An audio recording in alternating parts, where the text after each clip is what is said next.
Rohingya Muslim.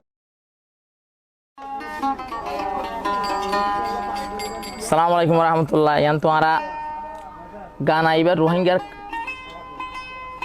इतिहास मानी Rohingya की गुत्तो की हाई तो की गुत्तो मानी देशियान मजे म्यांमार मदार खान कन देशियान मा की गुत्तो दियान होली दफ्शा वगैरह बिशी गुत्तो आरा ये गुत्तम दोरिग्यात फोनात फिलार का रसम याना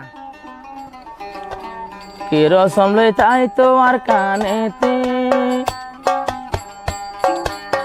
रसम ले सोल तो आर काने ते रोहिंग्या बाई পুরা জীবন মন তাকে মালি ব্যবসা ফুয়ানাতে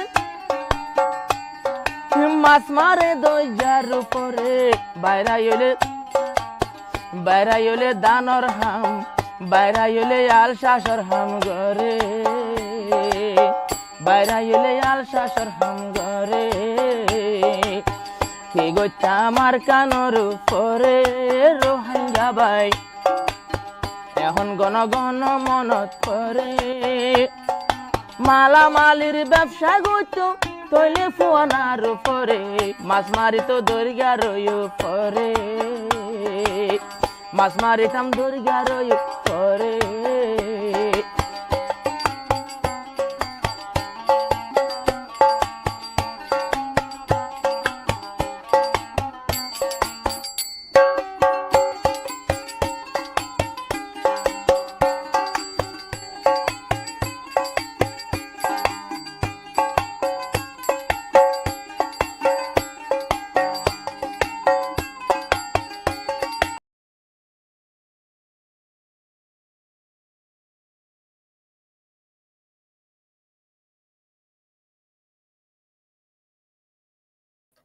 Assalamu alaikum everyone, and welcome to this very special programming. Today we sit on the eve of the commemoration of the 5th anniversary of the Rohingya Genocide, and myself, Shabnam Mayet, I'm representing a small organization with a big heart, Protect the Rohingya. So 10 years of working on the Rohingya issue from South Africa, and we have a lineup of Rohingya activists and figures from all across the world to speak to you today about the importance of tomorrow. And just to remind you, the 25th of August marked the beginning of the genocide, but this wasn't the first time that the Rohingya were persecuted by the Myanmar military in a clearance operation. This happened through the 70s, through the 90s, and what happened was unprecedented, the brutality and the violence that the Myanmar military waged on this day back in 2017. And Protect the Rohingya was fortunate. We took out the first legal team to take witness statements in Cox's Bazar within 3 months of the genocide.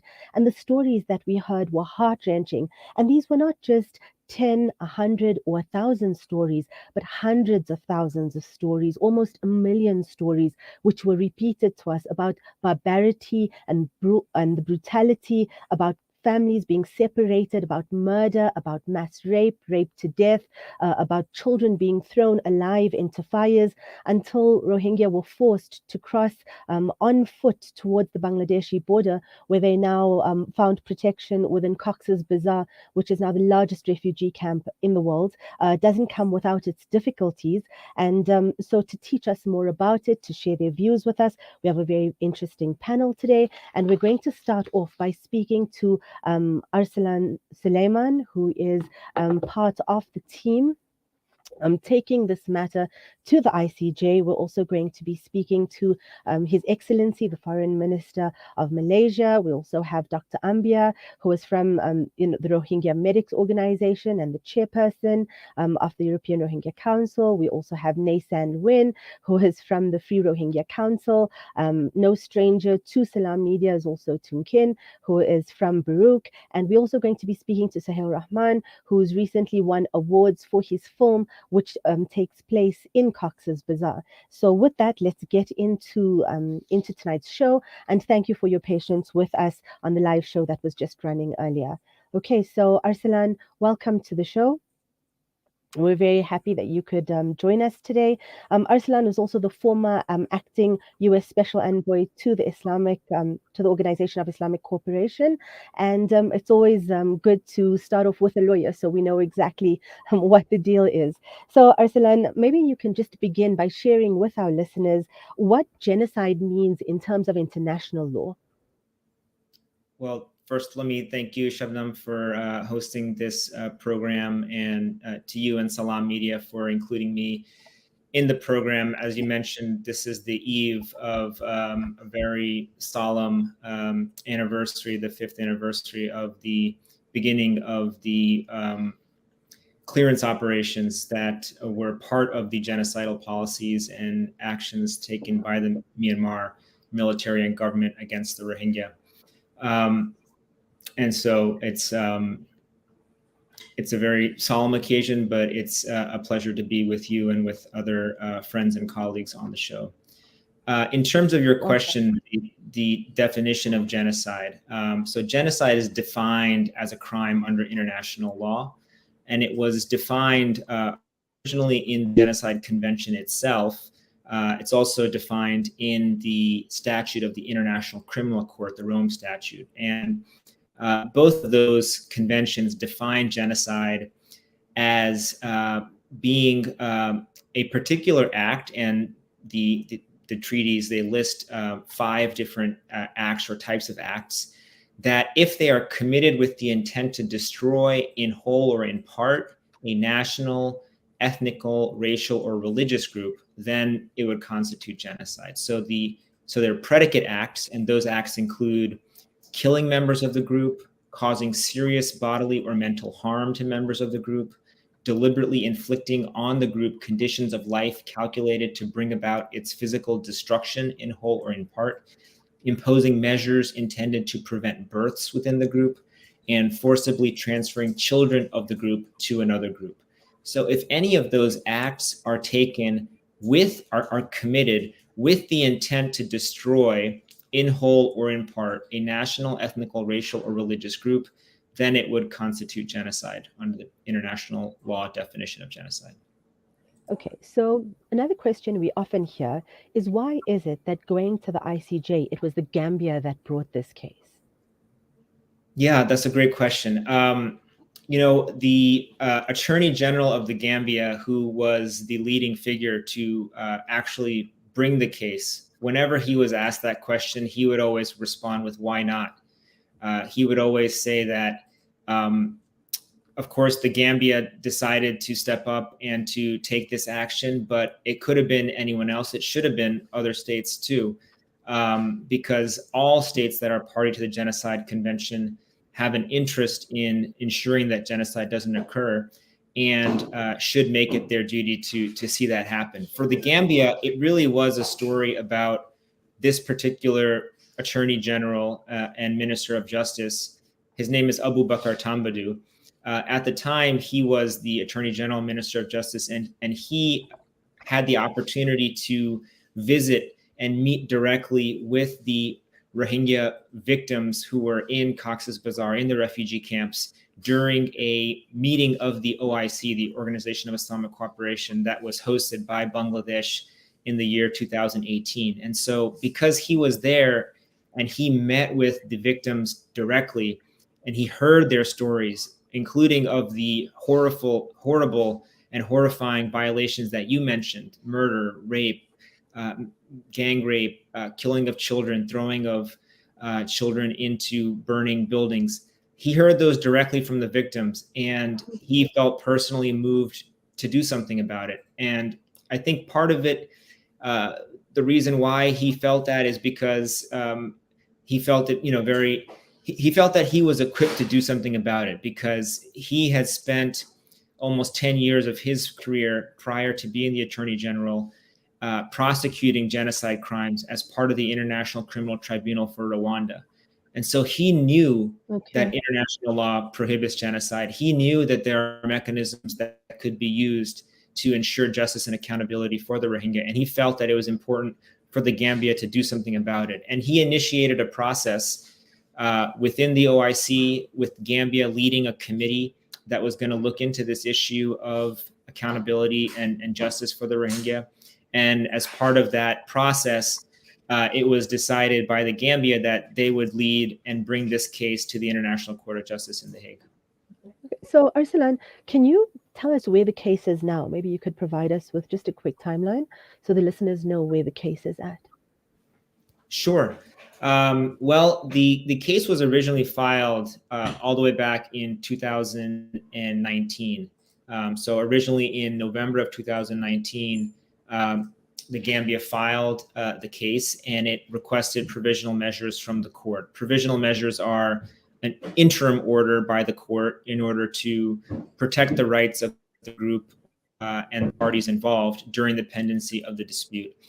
The court ruled on that provisional measures request back in January of 2020, and it was a unanimous decision in favor of the Gambia. And since then, a few things happened. First, the Gambia submitted its substantive brief on the merits. So in October of 2020, the Gambia filed what is called the memorial, which is the main affirmative case by the Gambia, setting forth all the reasons why Myanmar has violated its obligations under the convention and all the reasons why genocide occurred and that Myanmar is responsible for that genocide. That was filed all the way back in October of 2020.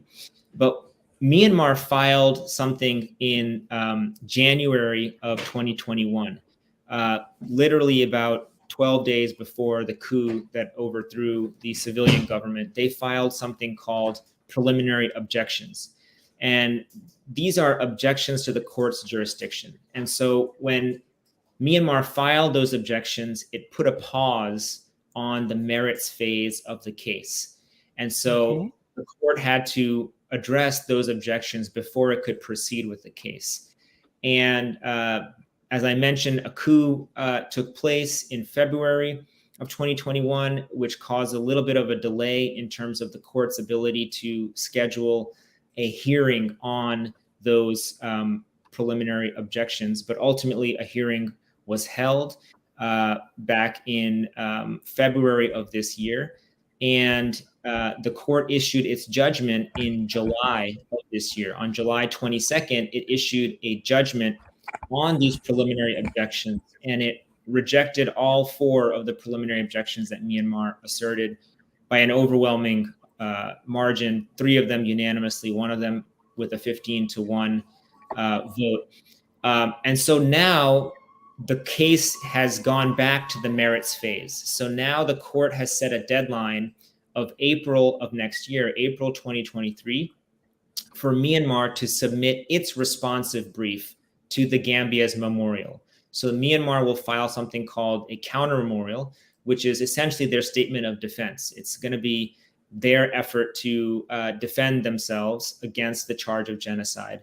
And that brief is due in April. And once Myanmar files that brief, if it does file that brief, then the court will likely ask for another round of briefing so that the parties can respond to each other, so that the Gambia can respond to Myanmar's defense, and then Myanmar can make a final submission.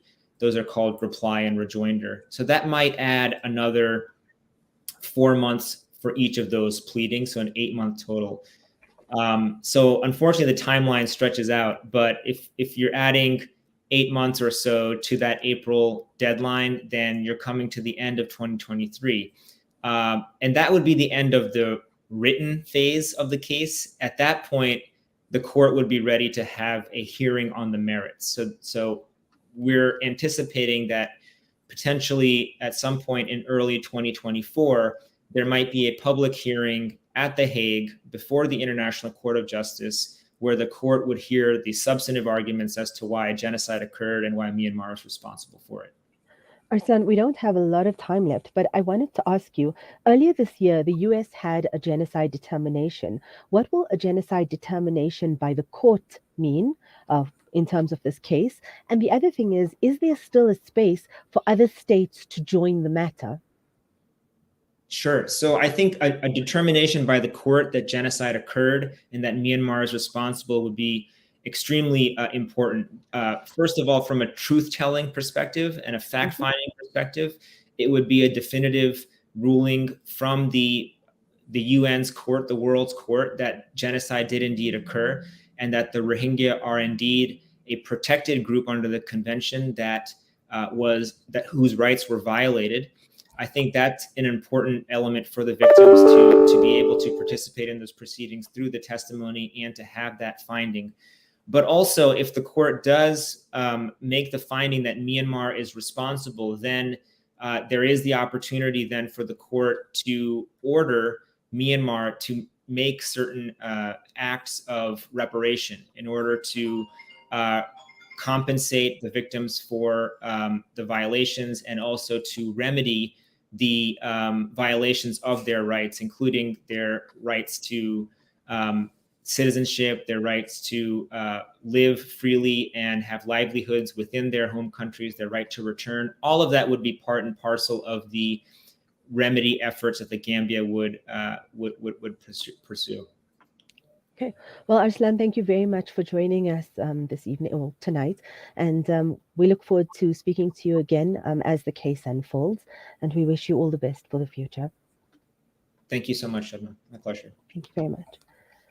And with that, we're going to move to our next guest. We are very fortunate today to have His Excellency Saifuddin Abdullah, the Foreign Minister, the Minister of Foreign Affairs of Malaysia, and he's going to be on the show today. He's been saying some very great things in terms of what's going on in Myanmar currently, and we're going to hear more from him right now. So, Your Excellency, welcome to the show tonight.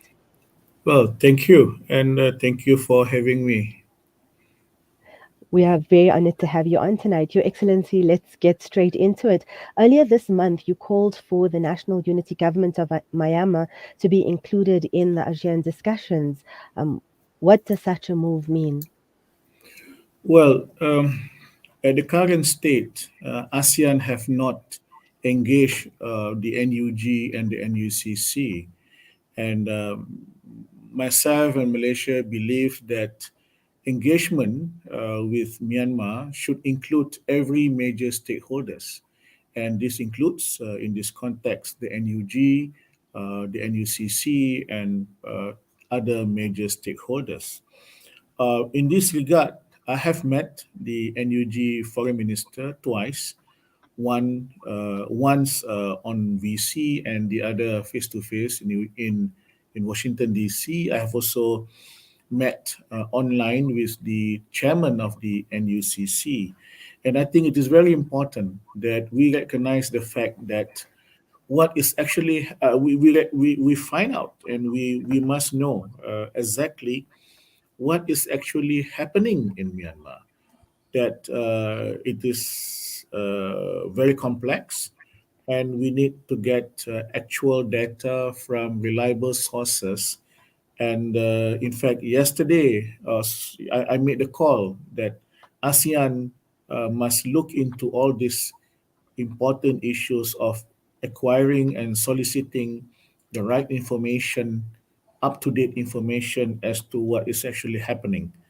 And in this regard, also, I understand that the Rohingya community aspire to be an active member of the NUCC. I have been briefed earlier that this is also something that our Rohingya brothers and sisters are trying to do.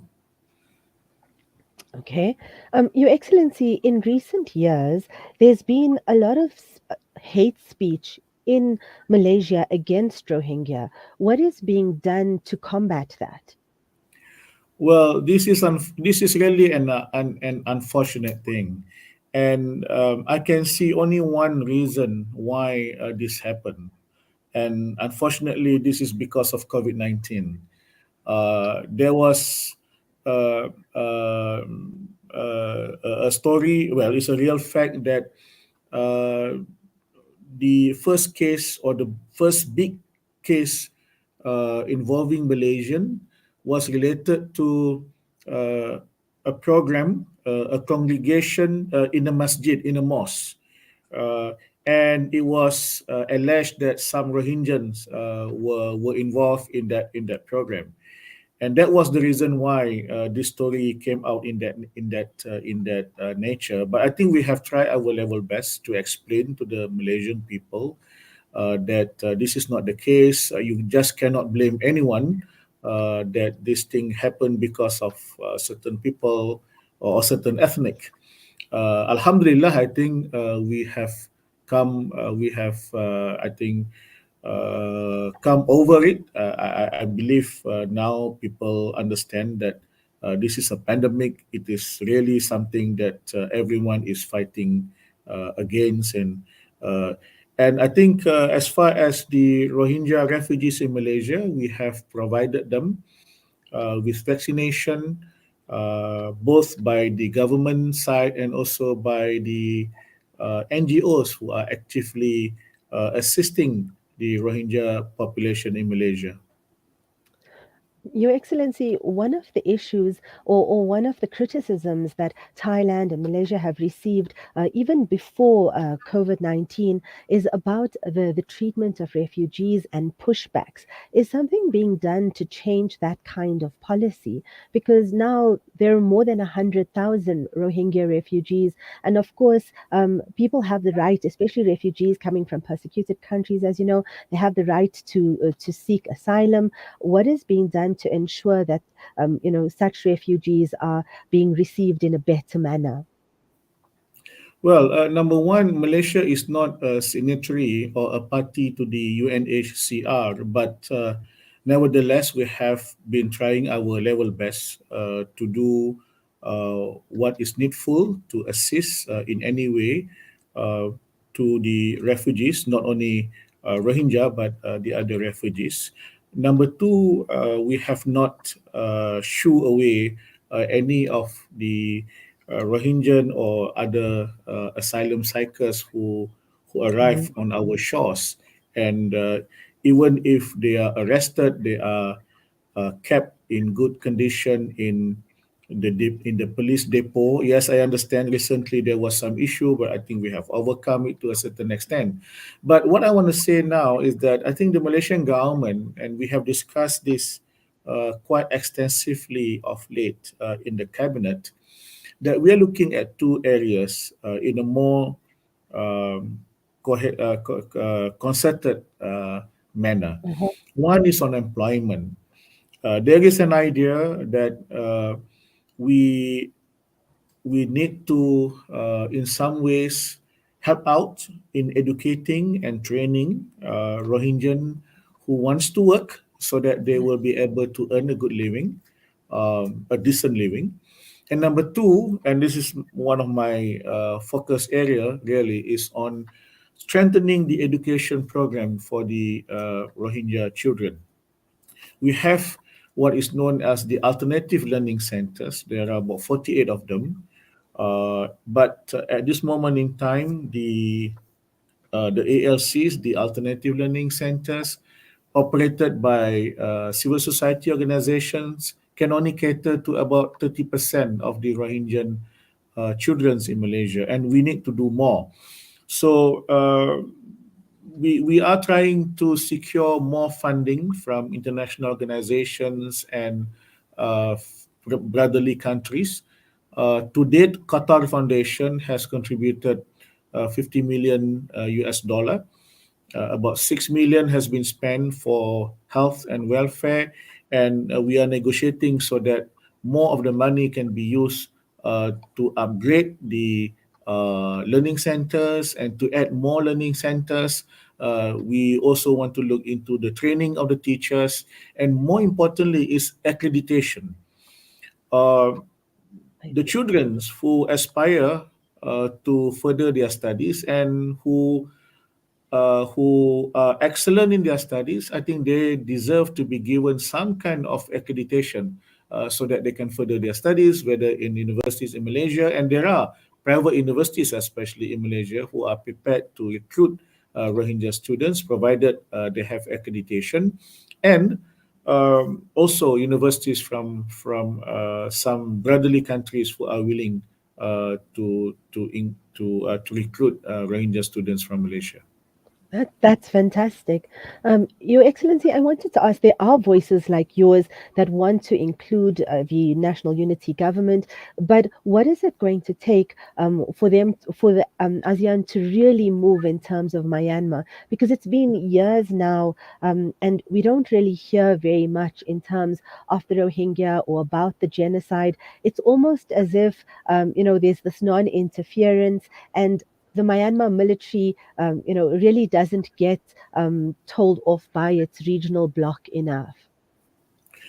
Well, I think ASEAN simply have to back up and do more and to have uh, a real sense of urgency as to what is happening. Malaysia has been consistent in using the term Rohingya, even though I know some people simply refer to the Rakhine state. I think it is very important that we keep on using the term Rohingya. Otherwise, people will just forget about Rohingya. And also, I think it is important that well, I know this is the 5th anniversary of the remembrance of the genocide, but genocide did not start for the Rohingyan, the genocide didn't start in 2017. There were already genocide before that, from the 70s to the 80s to the 90s. And Rohingyan coming to Malaysia started from the 70s, not only from 2017. Uh, yes, Rohingyan brothers and sisters are victims of genocide, but I believe the international community should not just look at Rohingyans as helpless victims, but I think we should look at Rohingyans as people with their own identity, people with their own culture, people with dignity, who are resilient and who are able to be,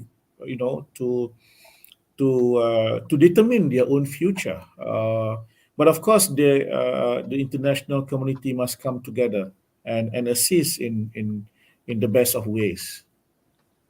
Your Excellency, we'd like to thank you for your time tonight. We'd like to thank you for coming on the show with us, and we wish you all the best. Thank you. Thank you very much. Listeners, you heard it directly from His Excellency. We're going to take a short break now, and when we come back, we're going to be speaking to Khin.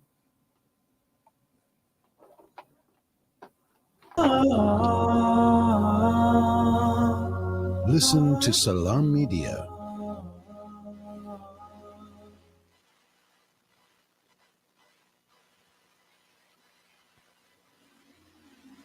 Imagine a world where the needs of orphan children were cared for. A world where society came together to ensure no child was left without support. Let's build that world together. Sponsor the needs of an orphan child for 500 Rand a month. Donate online at alimdad.com or call 0861 786 243 for more information. Ah, the kitchen, the heart of the home, where memories are made and celebrated. Our go-to place for those freshly stacked pancakes early in the morning or for that late-night snack munchies. We are in there together, cooking, eating and celebrating life together. Let's keep the kitchen a place that is shared by everyone, where we build stronger bonds and grow together. Sunfoil, now we cooking. Visit nowwecooking.co.za for recipes that everyone can help make. The SANZAF Meals Distribution Project distributes over 85,000 meals monthly. With your assistance, we would like to increase our outreach to even more individuals. Sponsor a meal for as little as 12 Rand or sign up for a debit order from 48 Rand monthly. Visit us at sanzaf.org.za or call us on 011 834 6046 for more information. SANZAF, changing lives through development and relief.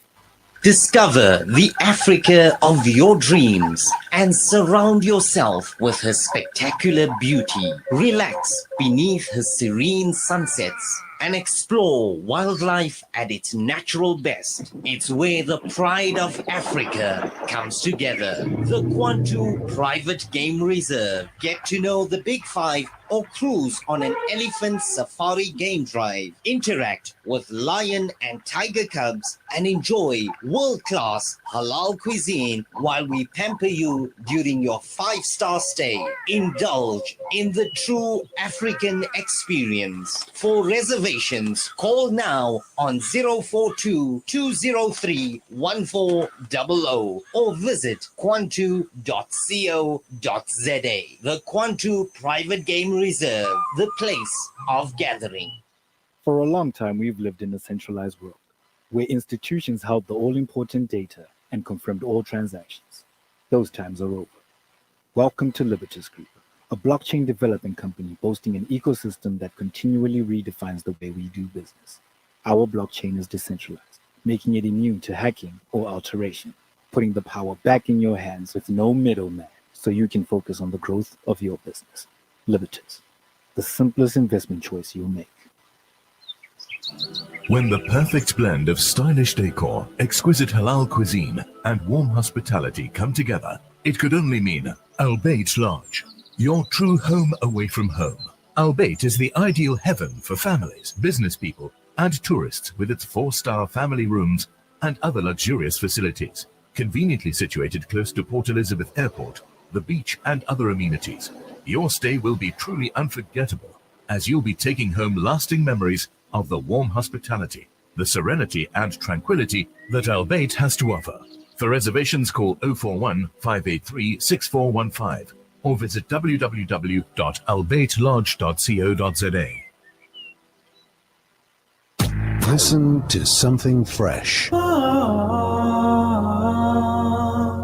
Listen to Salam Media. Assalamu alaikum and welcome back everybody to this very special programming. Today we sit on the eve of the 5th anniversary of the Rohingya Genocide, and we've got with us notable Rohingya activists from across the world and others to help us make more sense of where we stand 5 years later. Before we go through to our next guest, we have voice notes from the camp, so please have a listen to the youth coordinator and Khin and Panther, who is a poet from Cox's Bazar. Assalamu alaikum wa rahmatullahi wa barakatuh. Today we remember and honor all those Rohingya men, women, and children who have been killed as a result of genocidal violent perpetrated and led by the Myanmar military and security force. Today, 25 August, is Genocide Day for Rohingya people.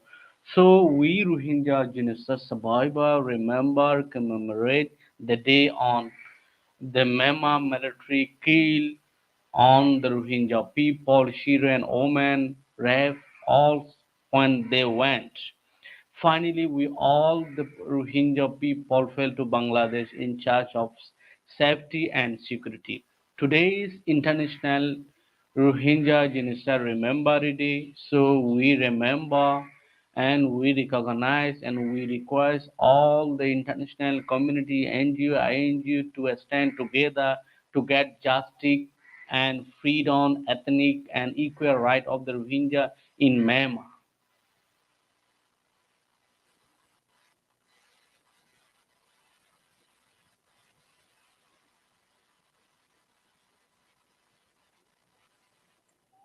Assalamu alaikum wa rahmatullahi wa barakatuh. I'm Pantha from Cox's Bazar Rohingya refugee camp and among 1.1 million Rohingya people who were forcibly displaced by the terrorist Burmese military junta in 2017. We commemorate 25 August that we lost hundreds of thousands of Rohingya people's lives and our ancestral motherland by doing massacre. It is also very important that our mothers and sisters were gang raped, maltreated, and older and younger disabilities were thrown into the burning fire by the so-called clearance operation, but it is actually systematic plan of genocide against my people. Now we are looking forward to see peace, harmony, freedom and justice to rebuild a country that avoids injustice, discrimination and wars.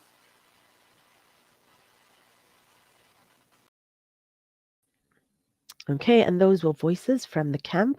Right now, we're going to be speaking to Khin. He's no stranger to South African audiences, and he's the president of the Burmese Rohingya organization in the UK, and also the complainant in the case currently being heard in the Argentinian courts. Khin, welcome to the show. Thank you, Shabnam. Assalamu alaikum. And assalamu alaikum Alaikum having salam. me. And and thanks to Islam Media inviting me in this important event today. Khin, let's start off by you telling us on the eve of this 5th anniversary of the genocide, as a Rohingya and a Rohingya activist, how do you feel? Extremely sad, the genocide against Rohingya is still continuing. It's been 5 years now. Millions of Rohingya remain at risk, including, 600,000 Rohingya who are living inside Burma. They remain under genocidal conditions, that includes the restrictions on their movement and education, access to healthcare, education, and other livelihood. The situation only grown worse since last year's coup, The military blocking crucial humanitarian aid to Rohingyas in Myanmar, and people are fleeing desperately. Situation have been very bad, and many people who fled through to Yangon and other countries like Thailand and Malaysia by boat and military, they arresting them and sentencing several years jail, treating like common animals,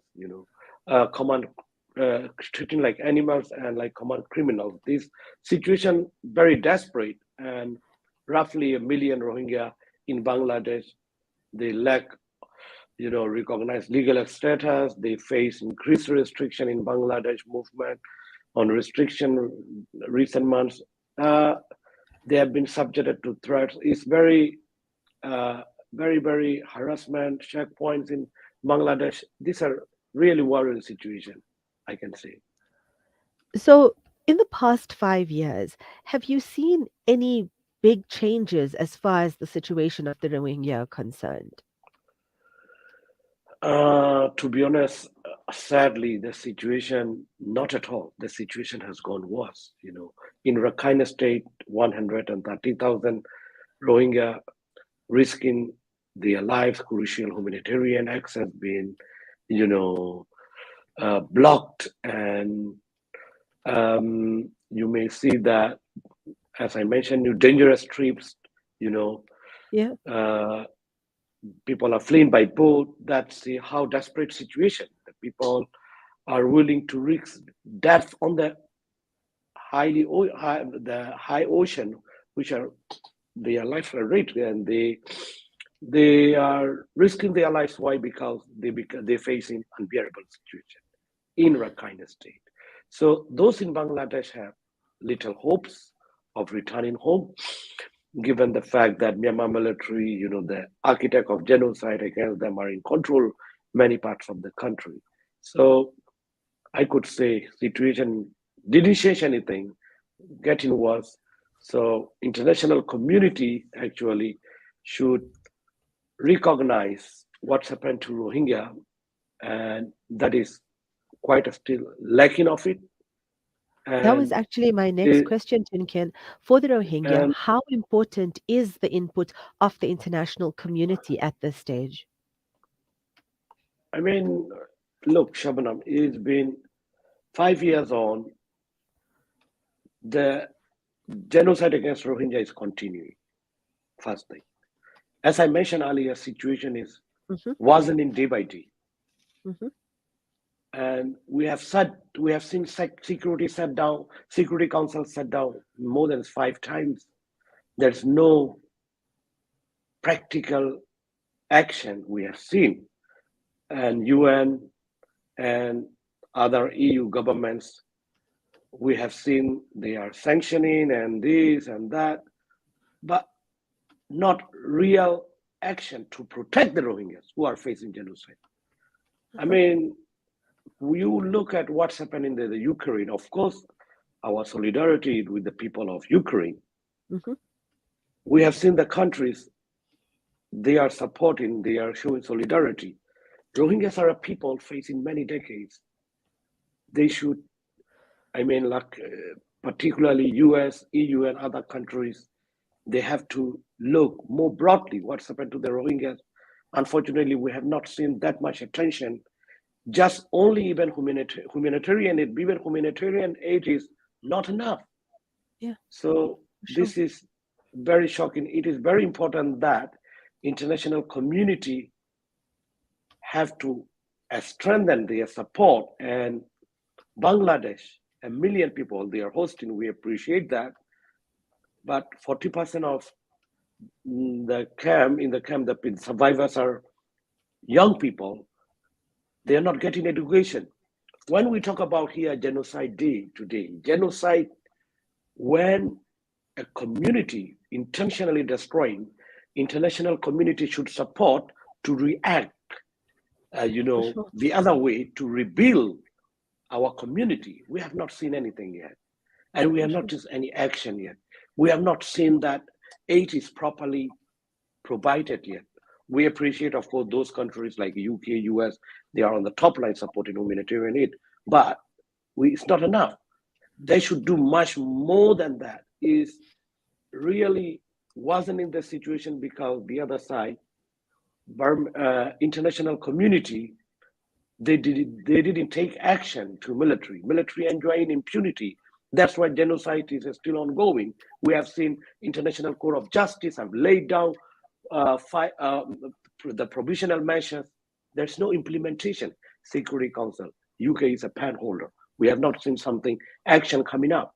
So these are the things what international community should do to stop genocide, to provide humanitarian aid, to empower Rohingya youth and Rohingya survivors, and to support Rohingya-led groups, activists, and political leaders to engage with them. There is no such engagement we have seen from international community. Sometimes we have seen that NGOs, they are leading the Rohingya. This is very, very senseless. It's really unbelievable that some governments are supporting those NGOs who are, we have capacity. We have done many things. We are leading our community. We have our culture, our civilization. We are manageable minority. That's why Burmese government is trying to destroy us.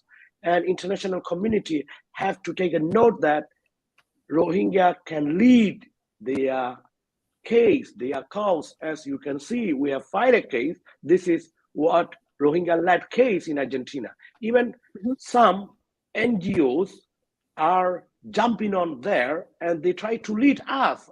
We can lead our own community. We led the case. We are trying to empower our community. Just support us by funding, by facilitating things like that. You don't need to lead us. So this is very important message I want to point here out. When we talk about genocide, please, never again, of course, we all say, come up with action. Action means support these survivors, empower these survivors, and support these Rohingya-led activists and political leaders. These are very important points I want to point out. Sorry, I'm taking quite long. Thank you, Khin. The last question I have for you is: can you just tell us and all the listeners where is the Argentina case currently?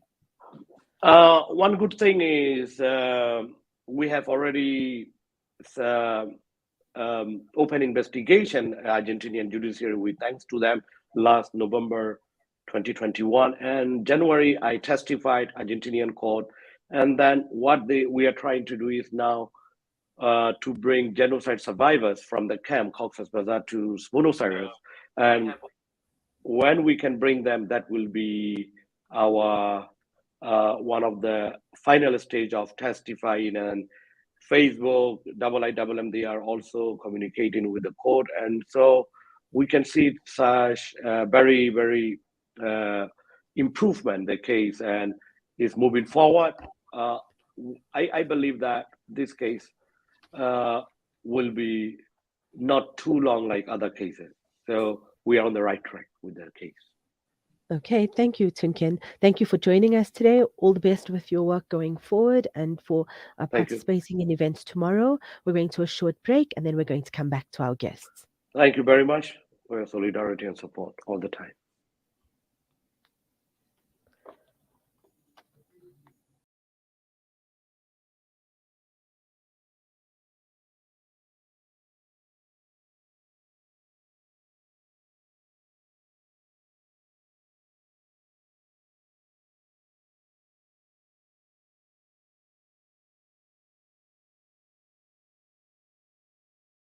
Need of water wells and boreholes. Sponsor a water well in Africa at 14,500 rand. For a borehole in Africa and Afghanistan at 49,500 rand. Call Africa Muslims Agency on 011 834 8685 or donate at Africa Muslims Agency.co.za. Africa Muslims Agency, inspiring the spirit of giving. The Syrian crisis has raged for over 4,000 days.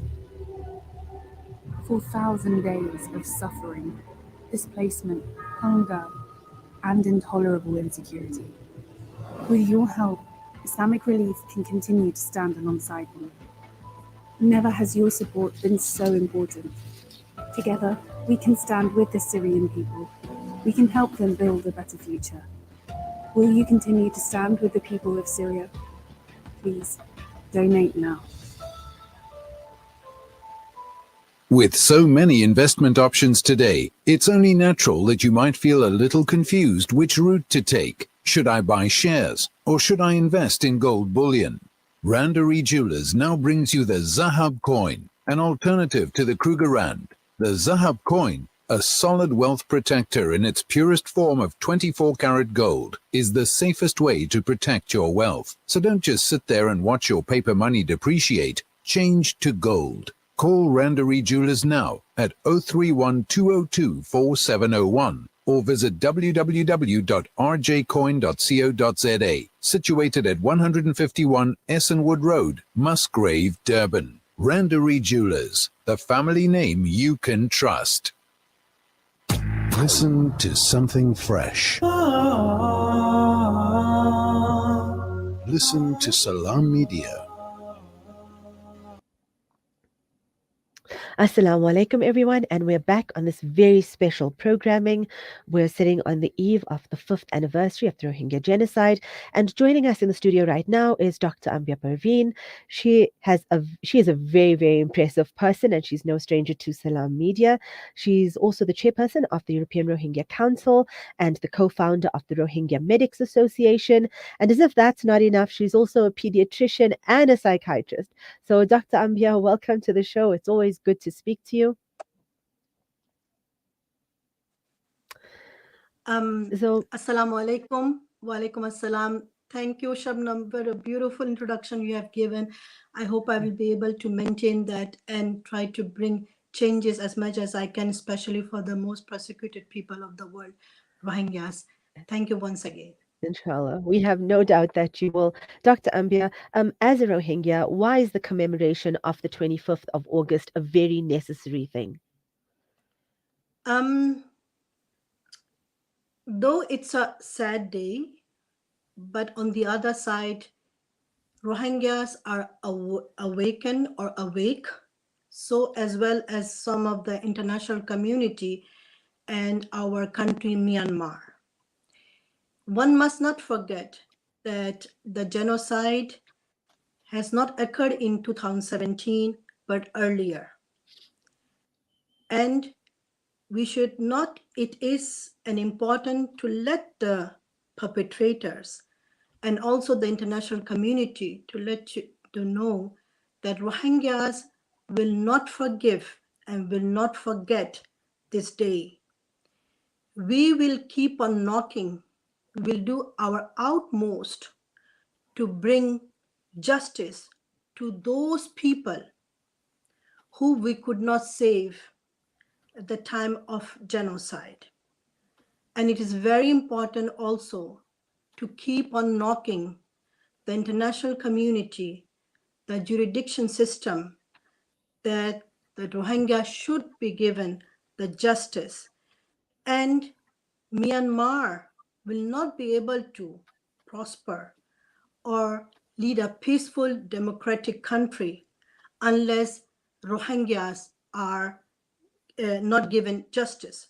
Secondly, we want to make sure that within campaigning and talking about Rohingya genocide, the world should be alarmed, should become alert that such kind of crimes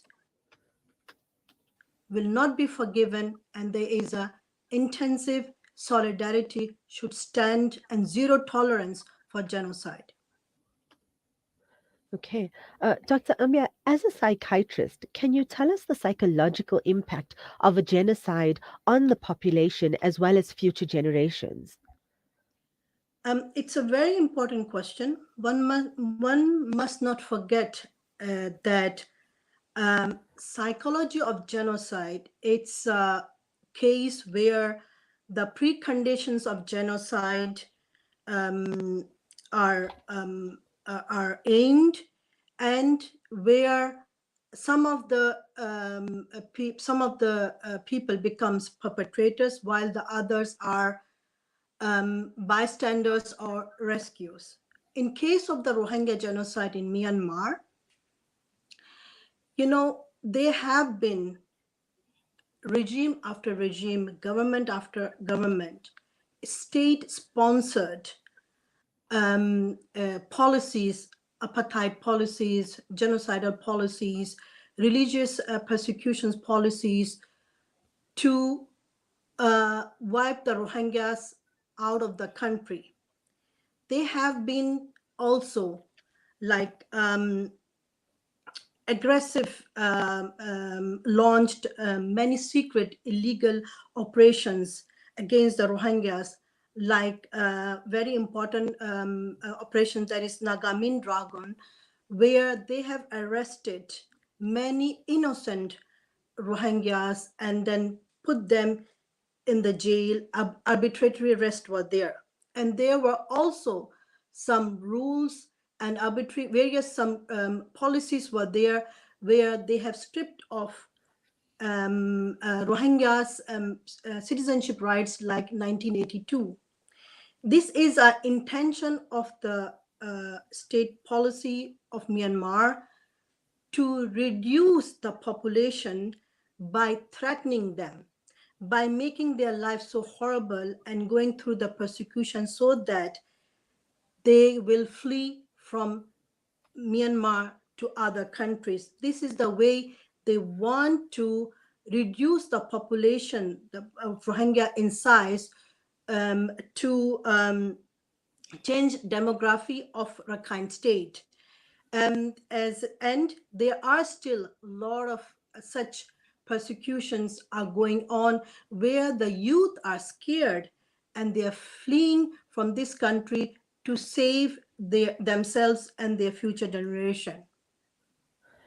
Dr. Ambia, what kind of trauma services are available to Rohingya in Cox's Bazar or even those that are still stuck in Myanmar?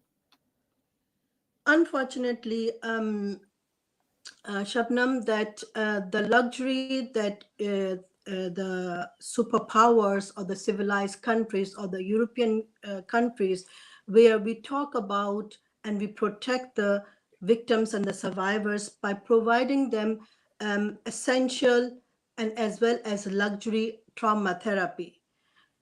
Unfortunately, Rohingyas, whether it is in Bangladesh or in Myanmar or any other country like in India, in Malaysia, I must say that, and also in Indonesia, these innocent Rohingyas are open to every door to trauma. Unfortunately, there is no specific trauma therapy available inside the Arkan as well as in Bangladesh. Not many are aware of this therapy. Not many are focusing on such things. Now I have heard there are some researches are going on to see that these people are traumatized or not. But on the other side, even if majority of these population are in a critical stage, and once they flew from in 2017, they were in state of shock. They did not know what kind of pain they were going through, what kind of disorders, mental disorders they were facing through, or symptoms. Now with the time they are realizing. And I have been mentioning, and as well as the Rohingya Medics Organization and the European Rohingya Council, we have been openly talking about it, that since 2019, the investigations, the research that we did with the help of the 45 rights in the camp, there were almost 65% children and the women need help of very intensive trauma therapy. Though there are psychosocial services are there, but it is given not enough, and it is given in another language. Our girls, our children, they don't speak Bengali. They are not aware of English too. We need the same language, so there will be an effective counseling. There will be effective bonding, so that they will be able to express, as you know, that the Rohingya have a different culture, and our girls are protected, our children are protected. It's very important that they will be able to open up, which is not easy for our women to open up. Therefore, the people who are interested, who really want to help these people, they should consider having the same people, using the Rohingya Medics Organization, or using the people who are really speaking the language. Unfortunately, in the Rohingya society, I'm the only psychiatrist who is specialized in trauma therapy, and we need to do a lot. On the other side, it's not only the people who are living inside the country or who are on run Rohingyas are suffering the traumas or the psychiatric disorders. Also, people like us who are working for our people, diaspora people, we also need a psychological or traumatic therapy or help or supervisions, because we are triggered. We are the generation, the people of traumatized survivors. We also need, which is also not provided to us. So if we get one day, inshallah, with the prayers, with the help of the international community, with the solidarity of you all people, and with the help of us, if we return, go back to our country, I must say that we will not be able to be effectively working, functioning, not only for our community or for our society, even for ourselves. Therefore, it is very important getting the political rights. It will take time. At the same time, it is important to maintain their medical, especially the mental status of these Rohingya survivors and the victims. Okay, Dr. Ambia, we don't have a lot of time. So, what message would you like to share on this 5th anniversary of the genocide with the international community, with everyone who's listening? This is a very important, I think an international community should hear. Since we are the patient, we are giving you the diagnosis, we are giving you the symptoms. You have enough tools to diagnose and to give us the treatment. Now it has been, though we do say that it has been 5 years that the Rohingyas left in 2017, but the genocide have been going on for many years and many decades. Yes. And our cause is becoming a chronic, like Palestinians, like the Kashmiris. It is not depending on us. It is not that you people cannot do anything. It is a complete responsibility, I will share, that the international community is not giving us the correct treatment. Things will come, disasters will come, crimes will come. That does not mean that the Rohingyas should be neglected. We are turning, you can see there is a very lack of international interest to Rohingya community due to the due to the COVID, due to the coup, and now the Russian-Ukrainian war. And we can see that the UN and the UN Security Council is a big failure. They could not stop the genocide, and it's still continuing in our country.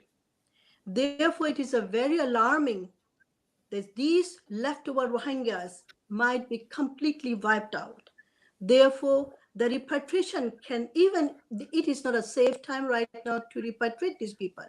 The international community should think about R2P, the unsafe zone, plus the Bangladesh government should not only take the Rohingya cause or the Rohingya plight as a superficial and a general topic. They should really focus on it deeply.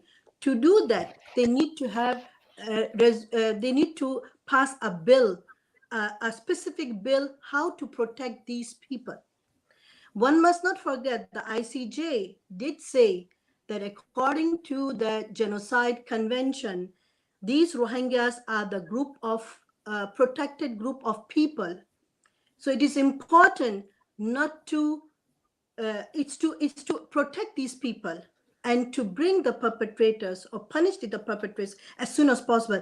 This is the responsibility of the international community. This is the responsibility of the Bangladesh, as well as the NUG, which openly talks about the civil government, talking about the democracy. It is not only the military should protect the Rohingyas inside the country. It is the the ethnic armed groups, Rakhines, AA, ULA, even the NUG, it is their obligations also to pass the laws. NUG is saying about the standing policies for the Rohingyas. No, they should pass laws to protect these Rohingyas inside the country. And as well as Bangladesh should focus also. They should have a special envoy who will be a minister who will be focusing on the Rohingyas, communicating with the international community, with the Burmese government, how with the Rakhines, and all of them in total. As I've said, ICJ did say that these people are the protected group of people, and according to the Article 6 in Genocide Convention, these people need to be protected and the punishment should be given to the accountability. Taking time, we need to hurry up, despite of other issues worldwide. Thank you. Thank you, Dr. Ambia. Thank you, as usual, for joining us. And we wish you all the best. You, of course, have your work cut out for you. There are not enough trauma specialists within your community. And we hope that we can find a solution for this, or at least some assistance for you. Thank you very much. Thank you very much once again.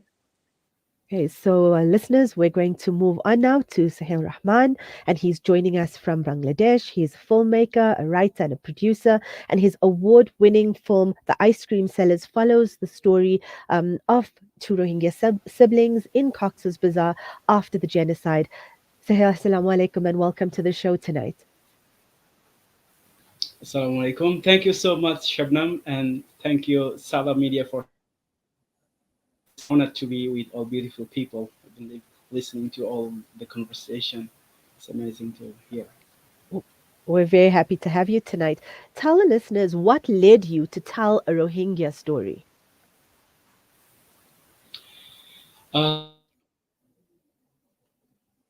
Poisoning process of genocide happening with Rohingya community for a long time. Then in 2017, when the exodus started coming after the genocide, and my mom was telling me, I was in Portugal, now I'm in Portugal too, so she was updating me every time that what's really happening. And then I saw a picture of a mother who is fleeing from Myanmar, carrying two children on her shoulder and lap. And it's like, it just struck, it's heartbreaks me, it's heartbreaking, touched my heart very deeply. And my mother doesn't belong to the Rohingya community, but what would have happened if she did?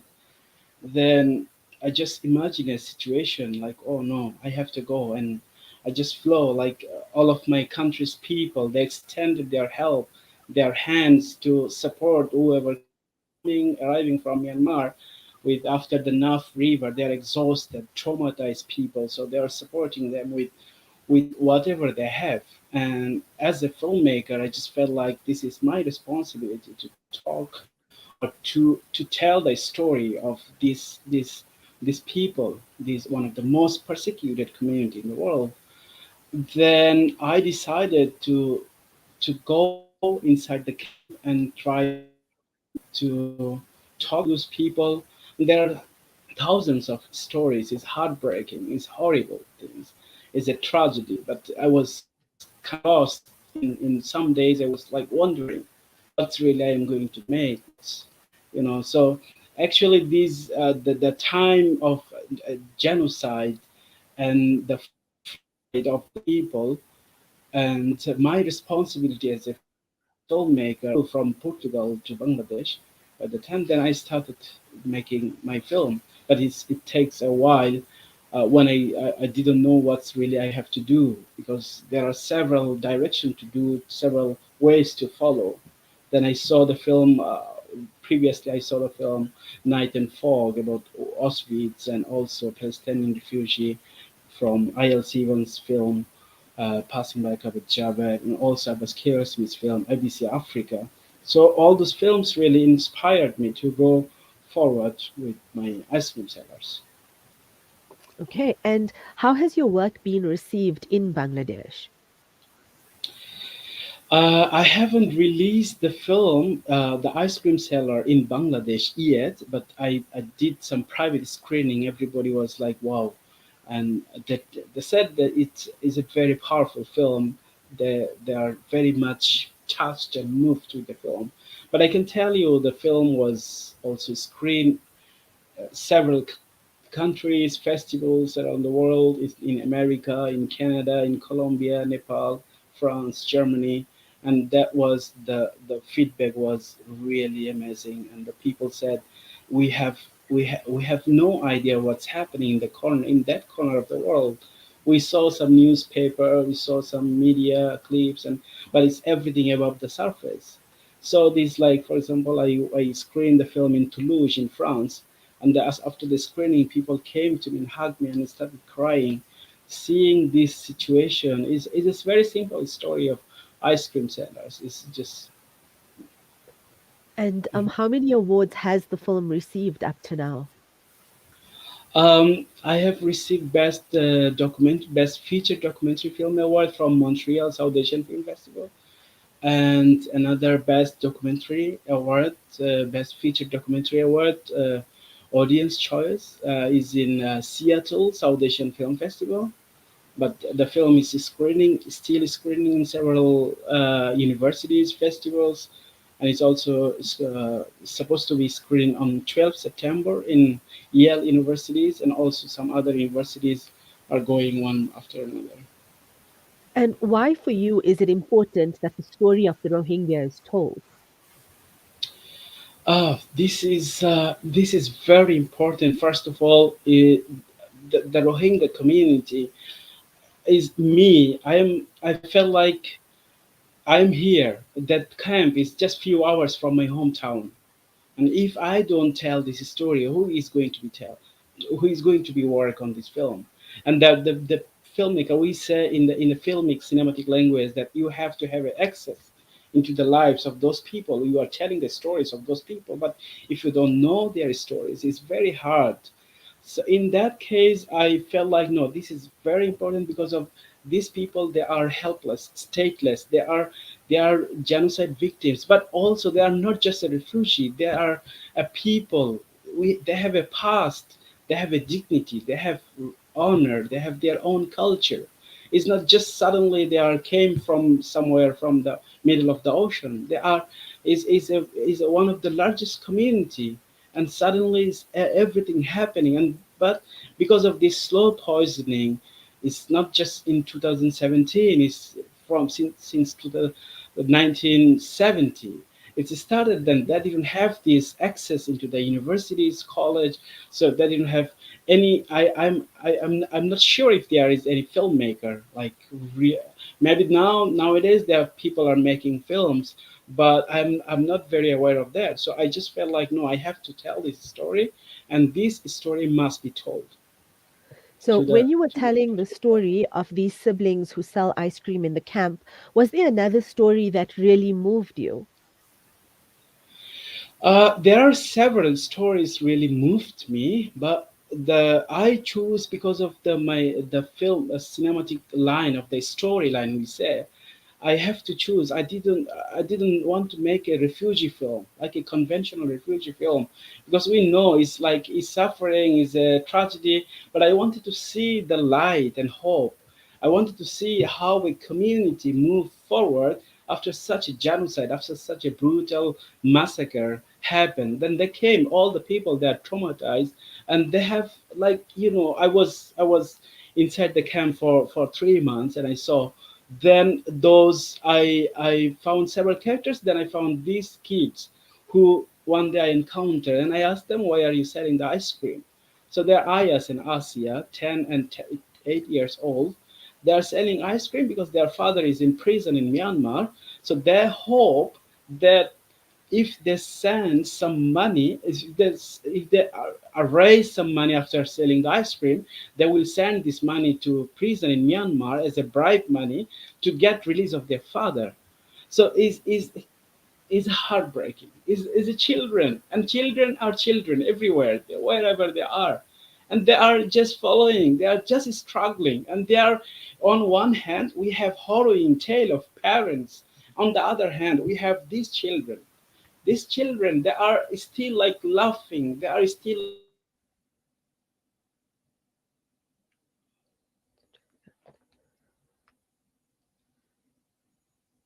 Okay, we seem to have lost Sohel in that. Let's try again. Sohel, can you hear us? Yes. Okay, we can hear you now. It seems that Sohel's line is a bit problematic. Sohel, if you can hear me, can you tell us where people can watch the movie or how they can get hold of you if they want to watch the movie? I'm trying to reach. I'm trying to go. I'm planning a tour, international tour to every country with my film, screening the film in the universities or film club. Then I plan in Netherlands, in Belgium, in Germany. So there is a page, ice cream sellers. I upload it. I news about the screening of the film, and also I'm still talking and also some television. If I get everything is settled, so I will announce the news where they can see the film. But right now is you have to be in. I haven't made any contract with any television, so it's still impossible to see everybody. But they can contact me on our Facebook page or my email, so that I can organize a screening in several places. Thank you, Sohel. We thank you very much for joining us today on this special programming, and we wish you all the best with your film moving forward. Thank you very much. Listeners, we have our last guest tonight, and we're going to be speaking to Nay San Lwin, who's the co-founder of the Free Rohingya Coalition. He's also a prolific commentator on Rohingya issues across all media platforms and outlets. He's also a friend and a brother, and no stranger to Salam Media. Nay San, assalamu alaikum, and welcome tonight. Wa alaikum salam wa rahmatullah. Thank you, Shabnam, for arranging and hosting this important program. We always appreciate your effort for our people. You are not just raising your voice for the Rohingya, but also you raise the voice for all other oppressed, including the Palestinian. Thank you very much. Nay San, tell me, before, Bangladesh has not allowed Rohingya to gather for this anniversary. Has this changed in recent years? And why is it so important that specifically Rohingya in Cox's Bazar get to congregate and come together tomorrow? Well, first anniversary in 2018 was allowed. 10,000 gather as a large crowd gather. There were negative response from the local community and authority. In the following years, the only small gathering were arranged by the camp-based activists. That means they were not allowed to gather as before. Gathering on this day is very important for us to remember and pray for the victim brutally killed, slaughtered, raped, and burned alive. And as we deserve the justice, and the justice is still underway, and we don't know how long it is going to take. This event will be a push for the justice and accountability. This event will remind all the leaders across the world that more than 1 million are waiting to be repatriated with the dignity and the full right. While the world leaders are busy with many other things right now, I mean, we need this kind of event more than before. But sadly, our brother and sister in the camp have been under restriction.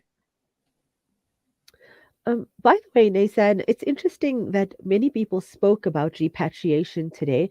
And also in the papers, we've been seeing that the Prime Minister of Bangladesh spoke to the UN also about the same thing. Is this really the correct time to be speaking about repatriation at all? Well, speaking about the repatriation is very easy, but we have to see what is going on the ground. If the ground is the condition in the ground is suitable for the returnee, of course, we can do this repatriation will happen. But in this day, there is fighting between the Arkan army and the military is going on, and also the military. The military regime is not offering any right for the Rohingya. They are just talking about the repatriation, that they will start the repatriation end of September, and they will repatriate like 100 people every day. So we have got more than 1 million refugees in Bangladesh. It will take more than 30 years. It makes no sense at all. So these all are not the practical talk. What they are trying to do from the military regime is they are trying to ease the pressure. They have been talking about this repatriation since the early 2018. It's never happened because the most important for this repatriation is there must be a guarantee that the cycle of violence will not repeat again in the future against the Rohingya, because the cycle of the violence has been repeating since 1978. So this should be the first guarantee. And then the second guarantee is the citizenship right. This citizenship right alone is not enough. The Rohingya identity must be recognized as before, as it was recognized by the democratic government after the independence of Burma from the British colonial in 1948. And also the freedom of movement, other basic human rights, access to education, healthcare, everything, all the right we had before, in the early 1970s, this all must be restored. So there all another guarantee also that they will be allowed to go back to their original villages. That is also very much important. And also the reparation, compensation, these are very much important. There is nothing mentioned in the repatriation that they will get this. So repatriating without any right is like, sending them back to the killing field. And then, this cycle of violence will repeat, and they will be, they will have to flee to Bangladesh again. Because since the 1978, it is happening again and again. So the bilateral agreement between the Bangladesh, it should be the multilateral without China. China itself is committing the genocide against the Uyghur population there. So we don't trust them at all. So we need, the involvement of the participation of this Western country, ASEAN, Middle East, African country. All they should come in one place and get the agreement and pressure that this military regime get all the grantee, and also we have been asking for the international protection. That is also very much important. If this all the thing happen, repatriation will happen. Otherwise, it is not going to happen. It will remain always just talk. Nay San, since last year's coup, how is the ordinary Burmese citizen understanding the genocide against Rohingya? Well, most Burmese have been brainwashed by the Myanmar military for decades, and they thought we were illegal immigrant and intruding. They thought the propaganda from the state media was right. They thought we were spreading the fake news. They thought no one was killed, slaughtered, or raped. They thought that houses were set alight by the Rohingya insurgency group. They thought there were some Rohingya terrorist group existing. So they cheer with the military, they sided with the perpetrator. But after the military coup, when the same military started committing crime against humanity against the entire population, they understood. When the state media started spreading fake news against them, they understood. Finally, we experienced and expected things from the Burmese community. They start calling us Rohingya. Before that, they call us Bengali. They started sympathizing with us. We received the apology messages. A lot of things have changed in a short time. A simple example was Black for Rohingya campaign last year. We were very much surprised. So we were very much surprised. Yeah. So the conclusion to your question, they accept now that genocide against Rohingya was taken place and is still ongoing. I'm not saying everything has changed, but a lot of things. We still need to work a lot for reconciliation, which will take a lot of time and effort by the all community in Myanmar. Nay San, unfortunately, that's all we have time for today, but we want to thank you for always joining us and for making yourself available. And thank you to all the other guests, as well as Sadiq and Panti in the studio, Fatima Zahra on Twitter. I think it's been a very interesting show on the eve of this genocide commemoration. We hope that listeners will go out and tell their families and friends, their places of work. If they're at school, they will share the news with people they come across tomorrow. And of course, you can find us on Twitter, on Instagram, and on Facebook on Protect the Rohingya. And we hope that you go out there, and if you can just tell one person what you learned tonight, our job is going to be that much easier. So thank you everyone for joining us, and all the best for all the events tomorrow, Nay San. Assalamu alaikum. Wa alaikum salam. Thank you so much, Shabnam. And also thank you very much to the Salam Media for hosting this important program. We really appreciate Salam Media is very much concerned about our plight, and always every month, I think at least twice, I am briefing here. Thank you so much, Shabnam. Thank you. Okay, so listeners, from us on this very special programming, on the 5th anniversary, the eve of the 5th anniversary of the Rohingya Genocide, we hope that you will spare a moment tomorrow to think about the Rohingya, to speak about the Rohingya and their local organizations as well as international organizations across platforms that are doing amazing work that you can contribute to. So doing nothing is not an option, and saying nothing is definitely not an option. From myself, your host, Shabnam Mayet, Assalamu alaikum.